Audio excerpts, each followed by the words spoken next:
જૂના તવરા ગામે બીએપીએસ સ્વામિનારાયણ સંસ્થા દ્વારા સભા સત્સંગ કાર્યક્રમ યોજવામાં આવ્યો હતો।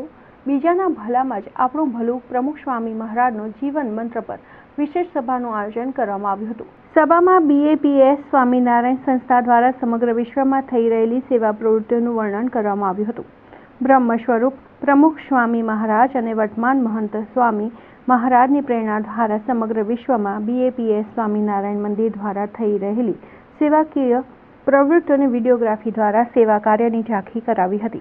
ત્યારે ઝાડેશ્વર બીએપીએસ સ્વામિનારાયણ મંદિરના કોઠારી સ્વામીએ રાવણ અને સબરીબાઈના દ્રષ્ટાંતો આપીને બીજાના ભલામાં આપણું ભલું કેવી રીતે થાય જે બાબતે માહિતી આપી હતી। આ સાથે જ અનેક દ્રષ્ટાંતો આપી આપણે બીજાને મદદરૂપ થઈએ, આપણે બીજાનું ભલું કરીએ તો આપણું ભલું ચોક્કસ થાય છે જ જેવા અનેક દ્રષ્ટાંતો આપી સભામાં આવેલા લોકોને પ્રેરણા આપી હતી।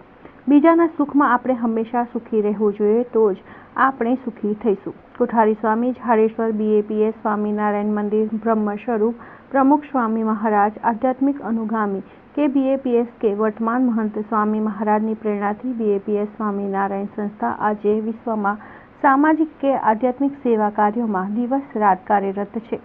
આ સભામાં ખૂબ જ મોટી સંખ્યામાં તવરા ગામના ગ્રામજનો અને બીએપીએસ સંસ્થાના અનુયાયીઓ જોડાયા હતા।